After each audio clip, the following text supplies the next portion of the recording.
Please welcome Robert Nicholls, Head of Data Science at BCA. Robert will be discussing causality in spatio-temporal graphs. Welcome. Hello. So my name is Robert Nicholls. I'm Head of Data Science at BCA. You may know us as part of the group that includes Cinch and We Buy Any Car. So we do sort of the wholesale side of that. That's transportation and sourcing of lots and lots and lots of cars. So a quick note on causality.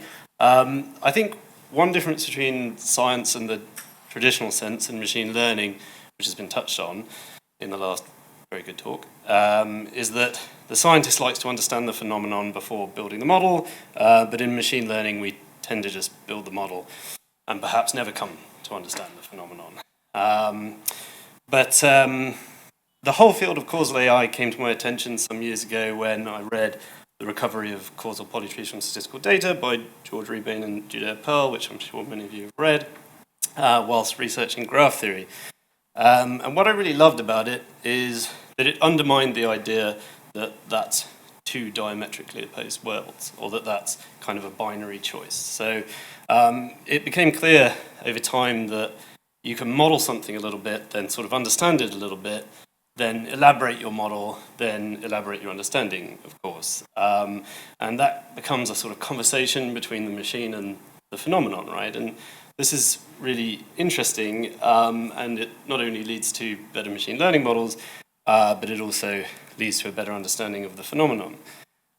So in machine learning, we sort of lose track, I think, of the science frequently. But even so, as a machine learning practitioner myself, it's tempting to work out if we can somehow extract the knowledge of the expert, in our context, I suppose, encoded as a causal diagram, purely from the statistical data, right? Which is kind of why I love the recovery of causal polytrees from statistical data. It sort of appeals to that machine learning side of me, I suppose. So this talk is a little bit about that in some general sense, but also about spatio-temporal graphs in particular, and in particular their application to logistics networks and a few other things. So hopefully it'll be interesting and useful, but also ideally I'd like to start a conversation through it. So to give a nod to the science here, my approach is somewhat close to what's happening a lot in climate science at the moment. Some papers have come out fairly recently that use a similar approach to model weather patterns and sea temperatures, and it's sort of an intuitive way of understanding spatio-temporal graphs, as well as, of course, an important science, which is why I bring it up here. So the basic idea is that the things being observed and their dependencies on each other are a product of both a geographic proximity but also some sort of relationship over time. Delayed actions are very important. As we know from studying causality, things that happen simultaneously may simply have a common cause but not be causally linked. I'm sure you're all quite close to that understanding of that. So the hope here with this sort of framework, I guess, is that we can understand and distinguish the associational from the causal. So I'll give a little bit of a reference to these slides later, but these slides kind of give you a sense of why you might do this. I also gave some thought to this approach while studying birds with the University of Bristol. This is an urban gull. These are some pretty amazing creatures, and their migratory patterns can be very complex and they can be very social. Social in the sense that they often move in the same direction at the same time. They like to move together, they make friends, they associate, and they kind of travel down the coast using cliffs as a orographic lift, which is why they're not seagulls, they're gulls. That's important to the researchers, apparently. I made that mistake many times, but you only do it once or twice. So they do trips like from the UK down to like North Africa and so on, right? And we're very interested in understanding how the migratory patterns of birds are changing as a consequence of things like climate change. It's very, very important. And so hopefully you'll see that the spatio-temporal graph allows us to model sort of the co-occurrence of things where that's relevant, for example, in migratory patterns, as well as the lagged effects where that is relevant, for example, in sea temperature changes. So, by way of example here, we're going to talk about logistics networks, which is the most recent domain in which I've been applying these techniques in collaboration with the people at Google Maps. And one note is that linear optimization, a lot of people will, well, we tried linear optimization on a couple of occasions, and many people, when they talk about logistics networks, they think of route optimization solutions. The point is that in this context, those solutions don't work because you have to do a certain amount of inherently non-linear thinking, which is obviously very common to the kind of field of causality. In other words, you can't solve this with the traditional traveling salesman algorithms that you get, right? So let's get into the specific implementation. Above we can imagine, well, we don't have to imagine, on the map, delivery locations in the UK for vehicles. And we're delivering hundreds and hundreds and hundreds of vehicles every single day, and the delivery of vehicles requires a certain amount of nonlinear thinking, because the people who deliver them, when they arrive in the location, they drop off the car, and we need other drivers who can pick up cars to go and pick up those drivers who've dropped off their cars, and you have to do this sort of associational thing. So think of the birds flying down the coast. We need drivers to do something like that. So what you have with these delivery locations is the colors represent clustering. So again, this is the extraction to some extent of our model from the statistical data inherently. We use a k-means clustering approach here to generate clusters of data. It turns out to be very effective, has some obvious limitations. For example, in urban areas, the clusters are substantially larger in terms of drive time than they are in non-urban areas. Initially, due to cost constraints, which is an important part of this project, we're clustering on Euclidean distance. But in practice, it turns out this works quite well, though you may have to subdivide the sort of London clusters and things like that, but you can imagine how it works. What you end up with is these cluster centroids. So these could, again, have problems. They might end up in the water, they might end up in inaccessible locations, etc., etc. But by and large, with a little bit of adjustment, you end up with something that can be turned into a network with some obvious issues in the northeast over there, I suppose. And here we see a network that's been constructed according to the minimum weighted spanning tree approach, which is very similar to the max weighted, well, it's the inverse, I suppose, of the max weighted spanning tree approach that was introduced to me, I suppose, by Judea Pell in the above mentioned paper. But you can imagine this is not particularly great. I wouldn't want to drive from Newcastle to Carlisle via Leeds, because that would be, well, I don't really want to go to Leeds, frankly. So what we end up doing is, obviously you can get more and more complete in the construction of the graph. I hope no one from here is from Leeds. I actually don't mind, never been there. Anyway, the point is this still isn't that great because you still can't get from Newcastle to Carlisle without going via Leeds, but you can imagine as you get more and more complex with these graphs, and they become more and more complete, they become more and more sensible ways of traversing the UK with a reasonable estimate of the actual drive time from a delivery location that is represented by the point that is a centroid to or from the delivery hubs, right?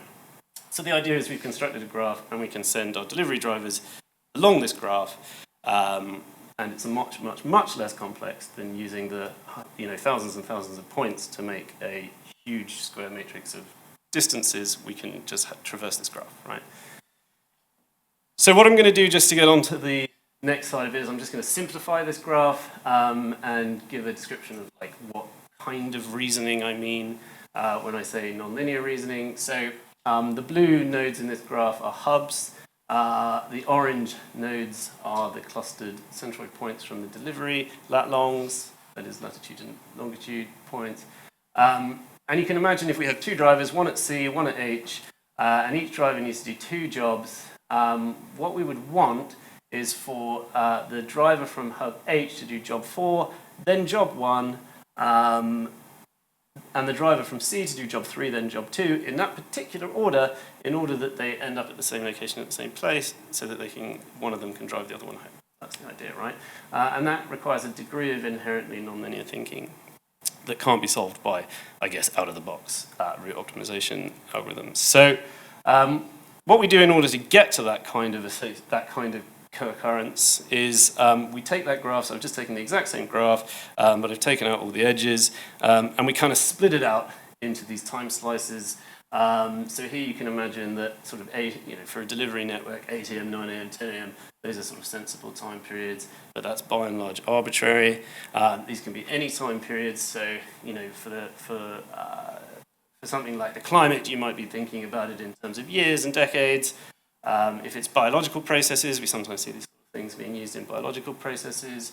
Got some good papers on that. They use like second level time slices, right? But in our case, an hour over the course of a day makes sense. And you end up with this situation where you can have intra-slice or intratemporal edges and intertemporal edges. And that is to say, it's possible that if this is an hour-long slice, the distance from A to B is like 15 minutes. So if that happens at 9:10 in the morning, they'll still be in the same time slice by the time they get to B, right? Or alternatively, if it happened at 10 to 10, then the driver would be transitioning slice in order to get from A to B. Once you sort of add all the slices to the graph I showed above, it starts to get pretty messy. These are only the intertemporal slices, they're not the intratemporal slices. I didn't add those because the graphs start to get messy. But you can start to see the way it would work. You can sort of imagine the way it would work. And obviously, we're not stopping at 3 slices, we're continuing throughout the day. So it would be many, many, many, many of these. So a very great advantage of this approach, and again, here we're talking about drivers, but we can think about this in terms of anything that might traverse time and space, which is quite a lot of things. And we can look at it from the perspective of the node view. So we can start thinking of the metadata that we're populating the network with. And we can start to think of drivers as a kind of spatio-temporal vector. So driver 1 is at node A at time t0, then is at node D at time t1, etc., and C at t2, and so on. And drivers 2 and 3, we can see that they are at the same time and the same place, and they need to go to the next place at the same time as well, right? So I'm sure you can imagine those are vector comparison techniques that you could use to check that a given schedule was good in the sense that it involves drivers co-occurring at a particular time in a particular place. You can also start to think of it in terms of the edge metadata. So this is what we're doing by and large in our actual scheduling of drivers over networks, is we're sort of populating the edges in the networks we've constructed with metadata that we're getting from Google Maps. And they give us like predictions, so they can give us predictions of how long it'll take to get from one point to another. And you can imagine that the edges here, we've only done the intertemporal sliced edges here. To get from A to D takes 25 minutes, to get from C to B takes 10 minutes at that particular time, at time t0. C to B is that much time, but at time t1 it might change because traffic conditions and so on, right? And what becomes really interesting about this is that subsequently we can populate the same graph, the same network with the actuals, and we can start to look at, or these can therefore become probability distributions over the actual conditions of roads and locations at given times, and you can start to imagine how you could start doing causal inference and these kinds of things on that.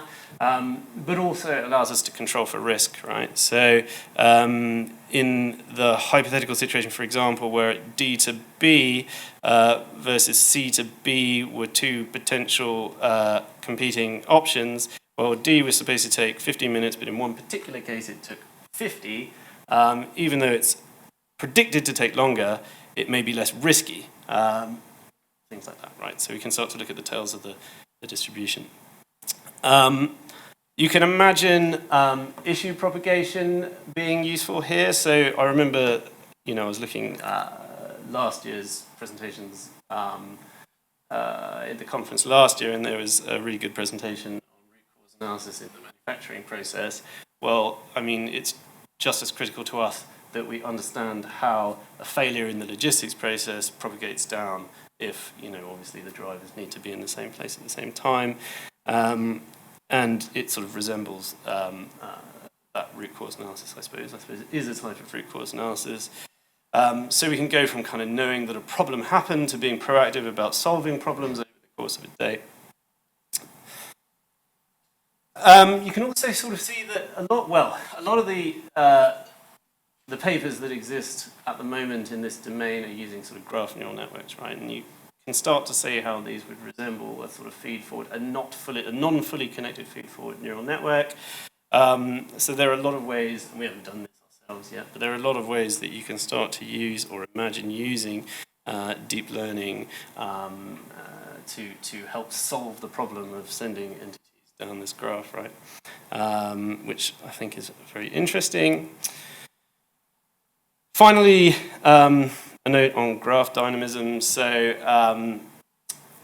you can change this graph over time. So for example, from one day to the next, the deliveries might change and the graph itself therefore might change. That's very useful because it makes your solution fundamentally dynamic in nature, which is much better than having these kind of very concrete, very immovable machine learning algorithms that are only moved by like a very intense retraining process.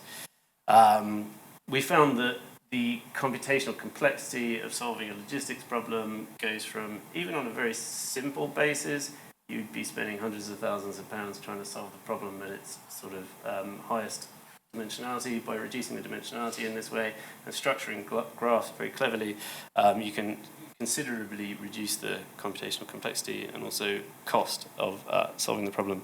And we found for even very complex and very complete versions of the network, it's still very efficient and can be done very rapidly without parallelization or optimization. So that's it really. I hope this was interesting and useful. I found that this technique is a great way of examining geospatial data and sort of telematic style data or encoding anything that you can stick a GPS tag on or might want to stick a GPS tag on. It's an extremely interesting and useful way of examining that data and modeling solutions to potentially very complex problems over that sort of space. So that's me. Thank you very much for your time.